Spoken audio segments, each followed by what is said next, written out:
Amines के nomenclature को start करते हैं। जैसे हम अगर लिखते हैं CH3 और NH2, तो इस केस में हम इसको लिख सकते हैं मीथेन अमाइन, या आप इसको मिथाइल अमीन भी बोल सकते हैं। ये आप कॉमन में यूज करेंगे और ये आप IUPAC में यूज करेंगे।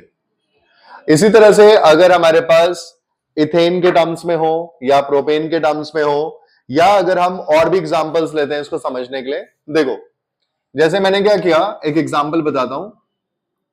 मैंने लिखा CH3 CH और नीचे लिखा NH और इधर रखा मैंने CH3 NH2 लेंगे बेसिकली।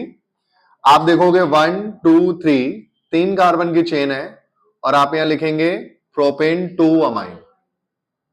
हमारे पास प्रोपेन 2 अमाइन हो गया। इसी तरीके से अगर हम CH3 लिखते हैं और इधर N रखते हैं और इधर CH2 और CH3 लेके चलते हैं, तो नाइट्रोजन 3 बॉन्ड बनाता है, एक CH3 के साथ है, एक इधर कार्बन के साथ है और एक हाइड्रोजन के साथ है। तो रिलैक्स, कुछ नहीं करना, आपको देखना है नाइट्रोजन के दोनों तरफ में किसकी चेन बड़ी है, ये बड़ा है या ये बड़ा है। तो आप देखोगे ये बड़ा है तो ये हो गया पैरेंट चेन, और ये हो गया हमारे पास N मिथाइल। तो आप लिखोगे इसके अंदर N मिथाइल, 2 कार्बन की चेन है, तो आप लिखेंगे इथेन 2 अमाइन। ठीक है, तो आप इथेन 2 अमाइन लिख सकते हैं, लेकिन यहां पर पहले नंबर पे है तो इथेन 2 अमाइन नहीं, सिंपल इथेन अमाइन लिखोगे आप, इथेन 1 अमाइन। ठीक, या आप इथेन अमाइन भी लिख सकते हो। एक और देखते हैं, CH3 है हमारे पास, इधर नाइट्रोजन है, इधर भी CH3 है और इधर भी CH3 है। अब हम इसका नाम कैसे लिखेंगे? देखो आपने क्या करना है, एक को तो पेरेंट चेन माननी ही पड़ेगी। अगर आपने मान लो इसको पेरेंट चेन मान लिया तो आप लिखेंगे N, N, क्योंकि दोनों सेम है, तो आप लिखेंगे डाइमिथाइल, और एक कार्बन की चेन ली थी आपने तो उसके आगे आप लिखेंगे मीथेन अमाइन। ये हमारे पास N, N। जनरली जब भी अमीन्स का नॉमेनक्लेचर पढ़ते हैं ना, तो उसमें जनरल यही कंफ्यूजन आती है हमारे पास कि हम कैसे ले रहे हैं इसको। N के इधर भी और N के इधर भी, दोनों एंड पर मिथाइल प्रेजेंट है, इसलिए हम इसको NN डाइमिथाइल ले रहे हैं।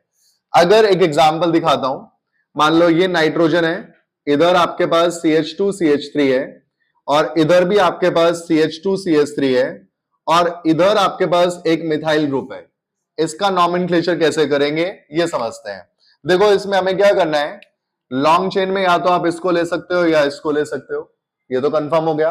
अब आप क्या करोगे, इसके अंदर N पर एक मिथाइल भी है और N पर आपके पास एक इथाइल भी है।